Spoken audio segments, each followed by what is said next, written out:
Welcome to the SVG-TV news for Thursday, December 10th. I'm Khalil Keita with the details. The two prisoners who escaped lawful custody yesterday have been recaptured by police, with one being injured in the process. The prisoners were captured at Plan, Camden Park, and residents said they were surprised that the escapees were in their community. We hear more in this report from Larissa Pugsley-Kidd. Building behind me is where the police recaptured Veron Primus and Ulrich Hansen at around 9:30 a.m. Their freedom lasted just over 24 hours. The two-story house is an apartment building which was reportedly rented by two females who lived on the top floor. In a release, the police said that they acted on credible information received, and a party of officers went to the house and recaptured the prisoners. Residents in the Lomans Plan area said that they were surprised that the escapees were in their community and did not know until the police showed up. They said they heard gunshots, and police confirmed that during the process of recapture, a struggle ensued with Ulrich Hansen, which resulted in him being shot. Hansen received a gunshot wound to his left leg and was taken to the Milton Cato Memorial Hospital for medical attention. The apartment where the men were holed up reeked of blood, and while some cleaning seemed to have been done, there were still blood stains on the steps of the top floor. Residents said that they are still fearful and expressed relief that the two prisoners were recaptured. The prisoners were reported missing at around 6 a.m. yesterday, Thursday, 9 December 2020, and the police immediately launched a manhunt. This is the second time that Primus had escaped from Her Majesty's prison in Kingstown. He has been in prison since 2016 and is awaiting trial for murder. Ulrich Hansen is also awaiting trial for murder, robbery, and burglary. SVG-TV News was informed that one of the women whose apartment was used to accommodate the fugitives was taken in by the police for questioning, and the investigations at the prison in Kingstown, which was launched yesterday, is proceeding. Commissioner of Police Colin John, acknowledging that citizens were on high alert and concerned for their safety during the time the men were at large, thanked the general public for their patience, cooperation, and support, and also expressed gratitude for the officers who participated in the operation to recapture the prisoners. Reporter for SVG-TV News from Lomans Plan, I am Larissa Pugsley-Kidd. Prime Minister Dr. Ralph Gonzalez is making it clear that his government was not unreasonable over the temporary suspension of flights into SVG by Liat 1974 Limited, which is in administration. Speaking on WeFM, the Prime Minister said while he welcomes the airline into SVG, everything has to be done in a business-like manner, and that the new entity should have ensured it fulfilled all the requisite requirements before announcing its flight plans. Earlier this week, Liat announced that it was forced to suspend flights into St. Vincent and the Grenadines and Barbados as talks between the airline and both countries continue. Dr. Gonzalez explained that Liat 1974 Limited and Liat 1974 in administration are entities with different governing arrangements, and other than needing a new airport operating certificate as required by the Eastern Caribbean Civil Aviation Authority, this entity also needed to satisfy requirements by the management of the Argyle International Airport, such as a contract with terms of agreement. Because they say, bear in mind that Liat 1974 Limited owes AIA over $9 million. For the country, with all the other fees and everything and taxes and all the rest of it, over $14 million, which we have agreed to write off. So AIA said, listen, you have to send us an official communication. Liat in 1974 Limited in administration sent an email. Corsell said, okay, they take the email as an intention that this new entity wants to come, but we need to have a formal letter. Yes. Telling us that you want to come so that we can work out the contracts in relation to the office space, the cargo, and also the ground handling and the security. The Prime Minister further explained that Liat 1974 Limited in administration announced twice that it was flying to SVG. However, the airline did not send the required formal communication letter to the management of the AIA outlining their intent. He said the entity has since done so, and the contracts with the terms of agreement were completed and sent back to the relevant authorities in Antigua.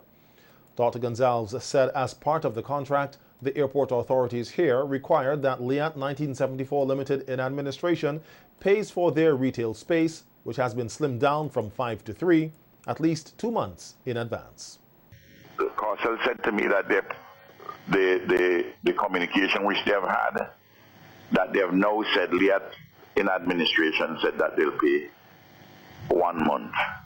And she said that she thinks that that is acceptable and she'll just contact her chairman. I spoke to her this morning early. She said to contact her chairman. And the chairman, you know, is quite sure that they will do that. And I said that's fine. That's fine as far as the government is concerned. There is no prepayment in relation to landing fees. I think my brother Gaston in not landing fees. Landing fees are paid through IATA, and I just said, because they're not in IATA, Andrea Best to the airport authority, to the airport services. This is now the regulatory agency, not the management of the airport. Said, we will bill you weekly, not in advance, but after you have come, as they bill other people who are not in IATA. In reference to the issue of ground handling, PM Gonzalez said this is a matter which can be easily worked out, as the airport authorities here didn't know that Liat wanted to operate its own ground handling. Point I'm telling you, the people who are giving Gaston the information out of Antigua are not giving Gaston the correct information about their own tardiness in dealing with matters in a business-like way. You see the point I'm making? The only thing, I mean, we'll be foolish. I'm talking St. Vincent Grenadines. We're interested in the traffic with the with passengers and with the cargo. Right. And we are not being unreasonable at all. But it can't be a freebie. We have to, it's the taxpayer who has to pay to upkeep the airport when the services for which we are, which are being provided, or the facilities are not being paid for by airlines. Now, if we take a decision as a matter of policy to say, well, we are going to give you 2-3 months free, but we're just giving you $14 million. I'm talking about Liat. We're writing off about $14 million. PM Gonzalez made it clear that Liat 1974 Limited in administration has itself to blame for the suspended flights, and reiterated that it was no fault of the government or airport authorities here, but the lack of attention to details and professional approach by those in Antigua. Occasions when they announced they come in, they hadn't even sent a letter, an official letter. In fact, Gonzalez tells me, on one occasion they said that they want to talk about the matter. This is after she said, you know, send the formal letter. She said she cancelled things she was doing, made herself available. And they cancelled over there, say that it's not convenient now for them to talk. They'd have to talk another time. Gonzalez could give all the timelines. Okay. And I would encourage her to go through the files and give all the timelines. I've seen the email thread, and I'm satisfied that all that AIA was seeking to do was to have the thing done properly, professionally. You can't go half-cock with this thing, man.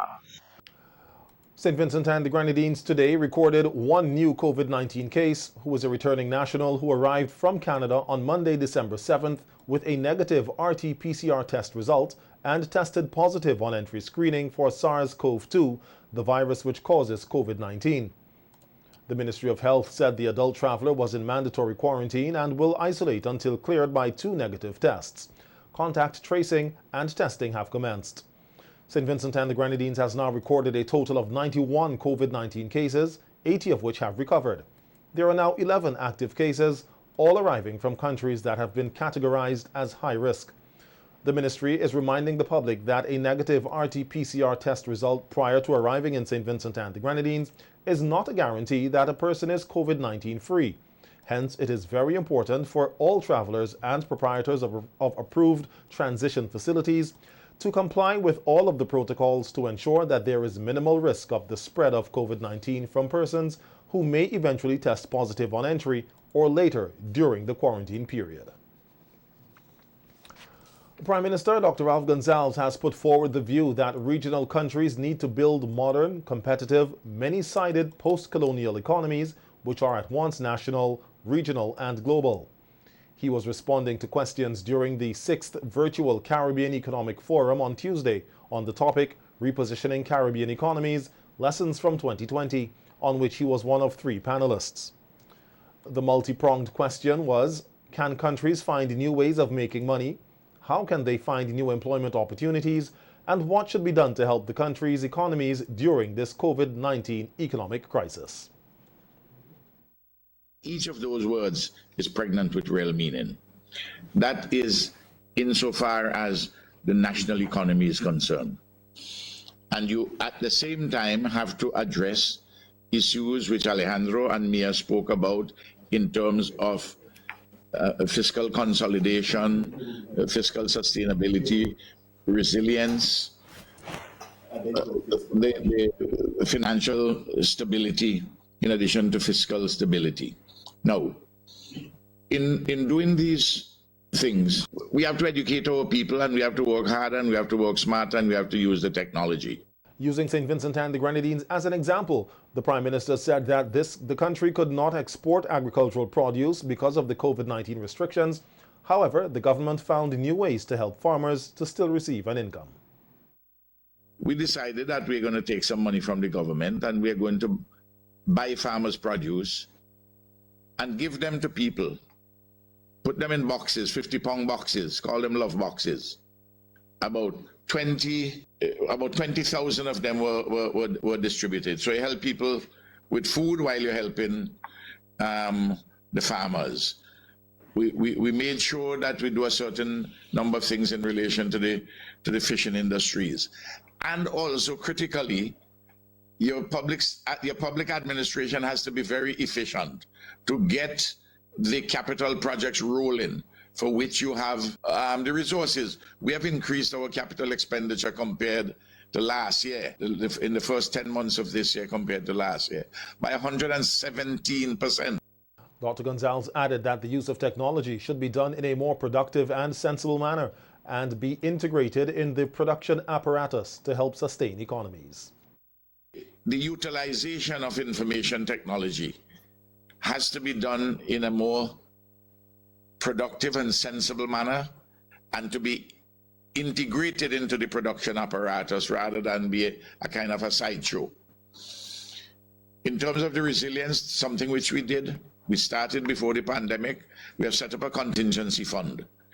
And we fund the contingency fund by 1 percentage point imposition on VAT and by a $3 US per night, per room, for to put to the fund. And we have built it up. We have an economy of $2 billion Eastern Caribbean dollars, but we built it up in less than 3 years to $40 million, from which we can draw down money to help us to fund certain things in the pandemic and some recent floods and so on, which we have had. Yesterday, 41 participants from the Kingstown Technical Institute, KTI, received Caribbean Vocational Certificates, or CVQs, having graduated in plumbing, data operation, electrical installation, and food preparation courses. The graduation ceremony was held at the New Testament Church of God at Wilson Hill under the theme, Our Skills, Our Bridge. Speaking at the ceremony, principal of the institution, Bertilyn Hamilton, said that despite the challenges of the COVID-19 pandemic, the trainees were able to overcome and successfully complete the program. COVID-19 disrupted your training. However, due to the competency-based structure of our program, it was only a matter of extending the school year to compensate for the instructional time lost during the lockdown in order for you to gain your qualification. Graduation 2020 has as its theme, Our Skills, Our Bridge.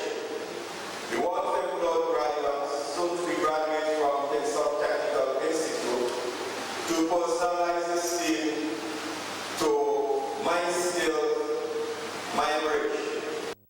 The training program commenced on September 10, 2019 and concluded on July 31, 2020.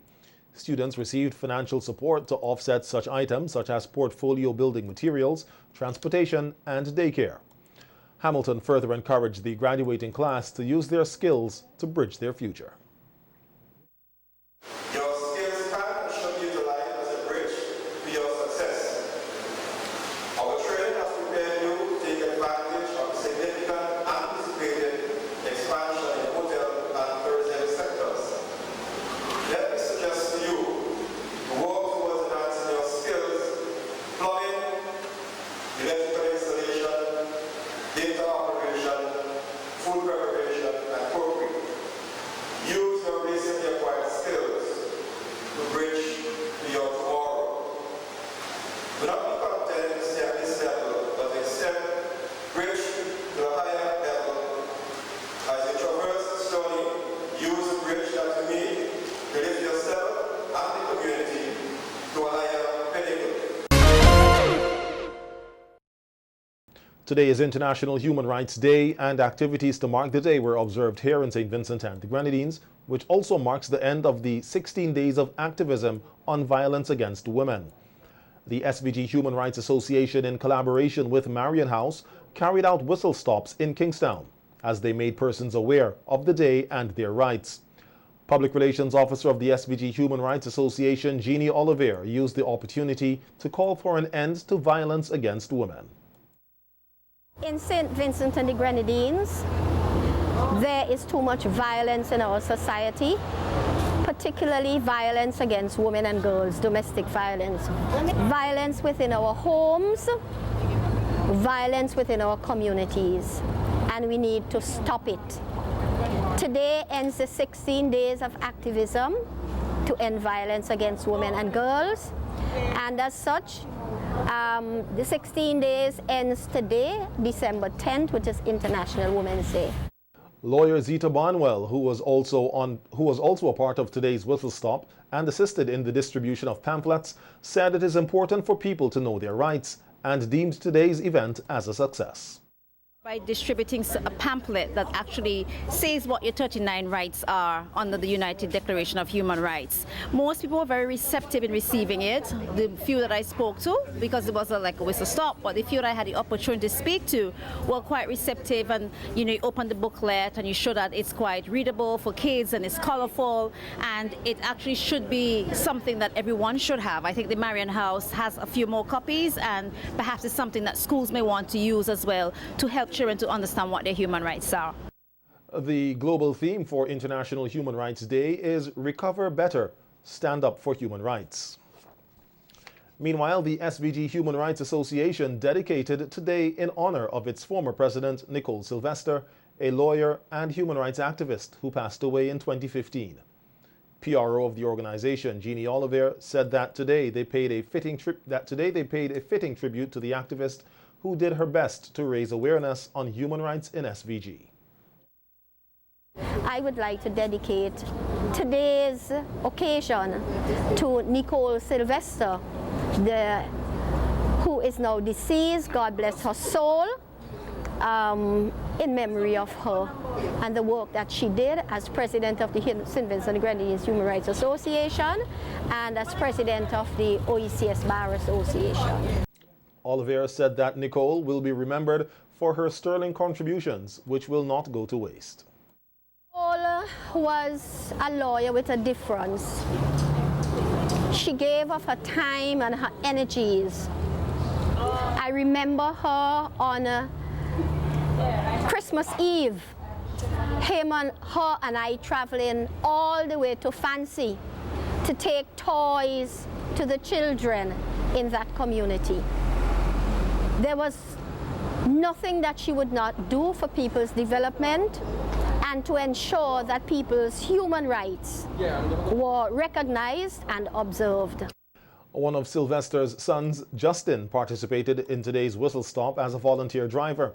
He said he was honored to represent his mother and continue her legacy by raising awareness on human rights in SVG.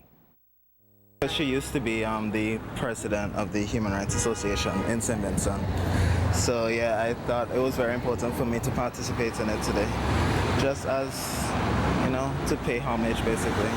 I just felt it was important, I do plan on doing that as well because I also want to study law. So I think it's also very important for everyone to know that they have their human rights, no matter their race or religion or anything like that. The Gomez Methodist School gave its students the opportunity to engage in some entertainment after their first term dealing with the COVID-19 pandemic when they engaged in a range of performances at the school's annual Christmas concert yesterday. It was an exciting night for the parents, guardians, and persons from the community who celebrated Christmas early with the school. They were also involved in a variety of games and other activities.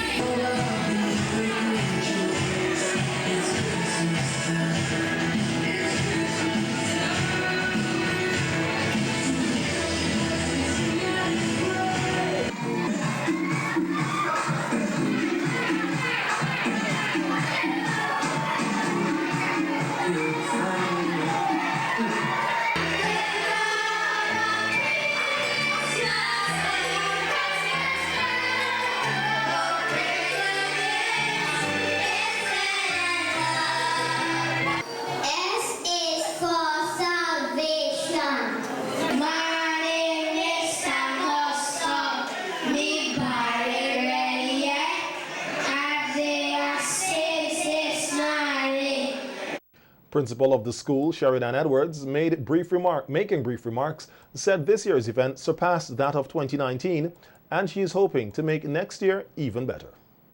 Thank you very much for your support, parents and villagers, for coming out and supporting us, in our annual concert. This has become annual for us, and indeed this year has been better than last year, and we are looking for better things in 2021. So we just want to thank you. We want to say special thanks to our musician,